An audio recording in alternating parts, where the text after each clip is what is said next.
नमस्कार। आज हम पढ़ेंगे विदेशी विनिमय बाजार के बारे में कि विदेशी विनिमय बाजार क्या है, इसके बारे में डीपली अध्ययन करेंगे। तो मैं थोड़ा ऐसे स्टडी से पहले एक लाइन दोहराना चाहूँगा जो इंग्लिश में है। सिंपल इंग्लिश है, समझने की कोशिश करना, आ जाएगी। विदेशी विनिमय बाजार के बारे में बता रखा है। The world's capital market are experience a revolution. The early 1980 had witnessed the progressive demise of the barriers and the regulation which hinder the movement of capital around the world. This process, combined with some powerful new financing techniques, it creating an almost global capital market. The line of demarcation between domestic and international capital market are increasing blurred as are those between the different instruments for raising capital, equity, bonds and loans. This structure of the financial institute serving the market is also changing, and the pace of change in the structure of the market, the instrument and the institutions are accelerating.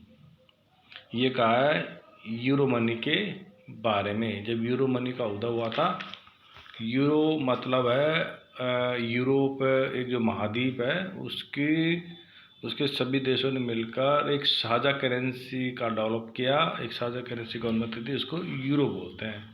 उस संदर्भ में English की लाइनें थी। उपयुक्त जो हमने आपको उदाहरण बताया, इंग्लिश का जो उदाहरण बताया कि पिछले कुछ दशकों से वित्तीय बाजार, इसके उपकरणों से इसके संस्थाओं में आधारभूत परिवर्तन हुए, जिन्होंने घरेलू और अंतर्राष्ट्रीय बाजार की सीमाओं को लगभग अप्रासंगिक बना दिया। अब कोई सीमा नहीं रही, लिमिटेशन नहीं रहा। फॉर एग्जांपल, ऑनलाइन जुड़ने के बाद में अगर आपको डॉलर बेचनी हो या रुपए बेचना हो तो यहाँ का जो सेलर्स है वो इंग्लैंड में जाके ऑनलाइन वहाँ बेच सकता है, वहाँ का खरीद सकता है। उसमें यहाँ आने की ज़रूरत नहीं है, यहाँ वाले को इंग्लैंड जाने की ज़रूरत नहीं है, इंग्लैंड वाले को दिल्ली आने की ज़रूरत नहीं। ऑनलाइन वो आपस में कनेक्ट रहते हैं। तो कहने का मतलब यह है कि अब कोई सीमाएं लगभग ख़त्म सी हो गई है, कोई इनका प्रासंगिक नहीं रहा। वैश्विक पूंजी, जिसको हम वित्तीय बाजार में भारी परिवर्तन हुए हैं, उन्होंने अंतर्राष्ट्रीय पूंजी प्रवाह को बहुत तेजी से प्रदान कर दी है। वित्तीय विनिमय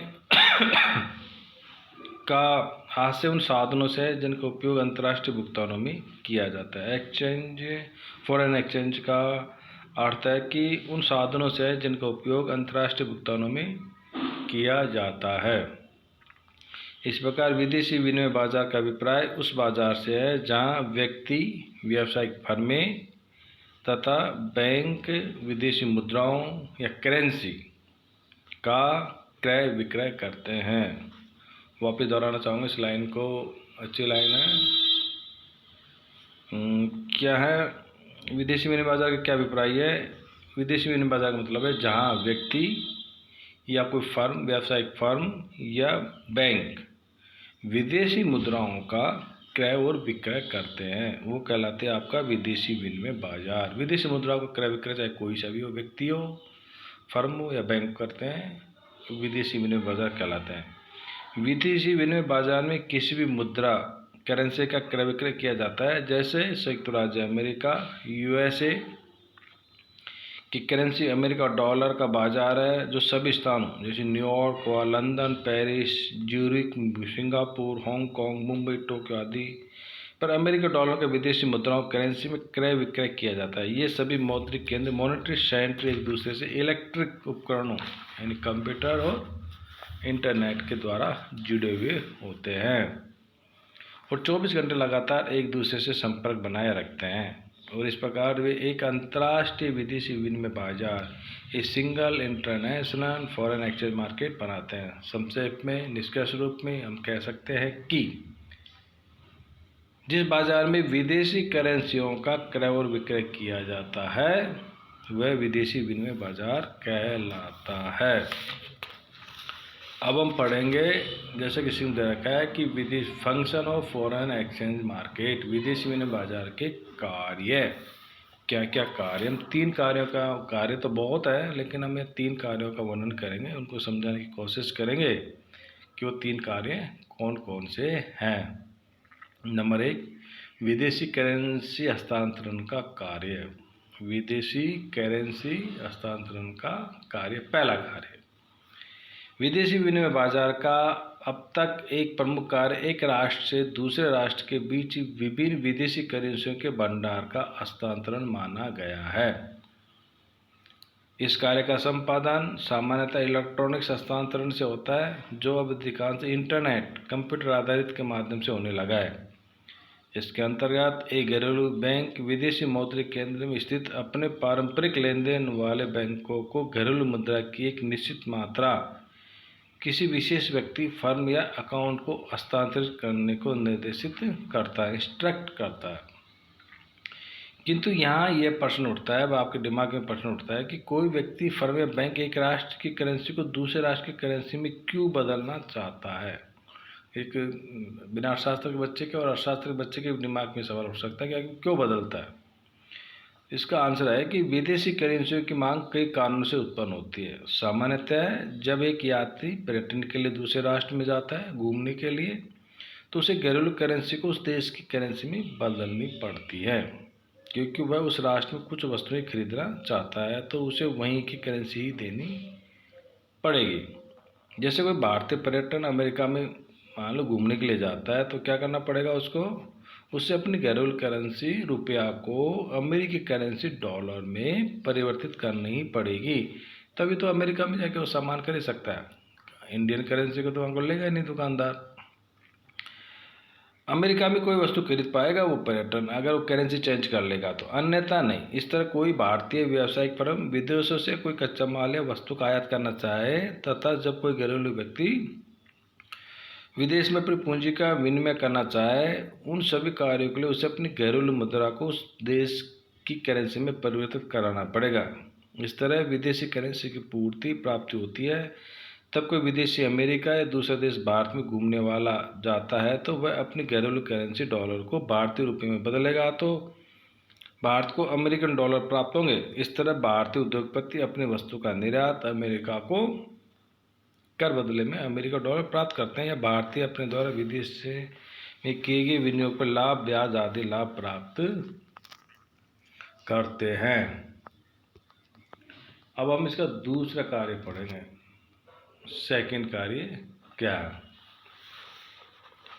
हस्तांतरण केंद्र, क्लियरिंग हाउस का कार्य। इसी प्रकार राष्ट्र के व्यापारिक बैंक के विदेशी विनिमय की मांग और पूर्ति के क्रय शक्ति के हस्तांतरण केंद्र के रूप में भी कार्य करते हैं। क्लियरिंग हाउस, जैसा स्क्रीन पर दे रखा है, क्लियरिंग हाउस के रूप में भी कार्य करते हैं।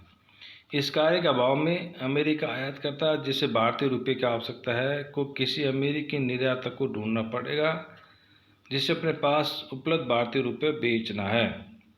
यह एक अत्यंत जटिल और लंबा समय लेने वाली तथा अकुशल प्रक्रिया है जो वस्तुतः वस्तु विनिमय व्यवस्था बार्टर ट्रेड के रूप में ही होगी। अमेरिकी व्यापारी बैंक जिसके पास अतिरिक्त भारतीय करेंसी है वे इसे विदेशी विनिमय दलालों, फॉरेन एक्सचेंज ब्रोकर्स के माध्यम से उन व्यापारी बैंकों को बेचेंगे जिनके पास भारतीय रुपये की कमी है। इस प्रकार अंतिम विश्लेषण के रूप में एक राष्ट्र अपने देश के पर्यटकों के विदेशी खर्चे, उसके द्वारा किए गए आयातों तथा विदेशी विनियोगों को अपने द्वारा अर्जित विदेशी करेंसी आय से पूरा करेंगे। विदेशी करेंसी आय उस राष्ट्र द्वारा विदेशी पर्यटकों, निर्यातकों, विदेशी विनियोग प्राप्ति के रूप में अर्जित किया है। अतः विदेशी विनिमय बाजार का यह प्रथम और सर्वाधिक महत्वपूर्ण कार्य है जिसे हम विभिन्न करेंसियों की क्रय शक्ति का हस्तांतरण के रूप में प्रकट करते हैं। तीसरा कार्य, विदेशी करेंसी के क्रेता और विक्रेता होते हैं विदेशी विनिमय बाजार। ये तीसरा कार्य है। लास्ट 3 कार्य को हम आज वीडियो में शेयर करेंगे आपके सामने। इसी प्रकार विदेशी विनिमय बाजार में हम 4 प्रमुख क्रय विक्रय वाले व्यक्ति और संस्थाओं को चिन्हित कर सकते हैं। प्रथम चरण में वे व्यक्ति हैं, वे विदेशी करेंसी क्रेता विक्रेता शामिल है जो सबसे नीचे के पायदान पर स्थित हैं तथा परंपरागत लेन देन वाले। इनमें शामिल हैं पर्यटक, आयातक, निर्यातक, विनियोगकर्ता। ये प्रथम चरण है, यानी क्रेता विक्रेता भी 4 जगह बांटा है। पहला पायदान पहली सीढ़ी पे हमने नाम बताया, पर्यटक, आयातक, निर्यातक, विनियोगकर्ता, यानी जो परंपरागत लेन देन वाले होते हैं ये शामिल होते हैं। सेकेंड, ये सब विदेशी करेंसियों के मध्यवर्ती उपयोगकर्ता तथा पूर्तिकर्ता, इंटरमीडिएट यूजर एंड सेलर्स होते हैं ये वाले। द्वितीय चरण में हम व्यापारिक बैंक होते हैं जो क्लियरिंग हाउस के रूप में विदेशी करेंसी के उपयोगकर्ता, मांगकर्ता और पूर्तिकर्ता के बीच क्रय शक्ति हस्तांतरण का कार्य करते हैं। तृतीय चरण पर विदेशी करेंसी दलाल ब्रोकर्स होते हैं जिनके माध्यम से व्यापारिक बैंक विदेशी करेंसी की मांग और पूर्ति अर्थात अंतर्गमन और बाह्यगमन, इनफ्लो एंड आउटफ्लो के अंतरों के आपस में ही समाप्त या कम करते हैं। 3 चरण हो गए। पहले चरण में पर्यटक, आयातक, निर्यातक आते हैं। दूसरे चरण में विदेशी व्यापारिक बैंक आते हैं। तीसरे चरण में ब्रोकर्स आते हैं। 3 चरण हो गए।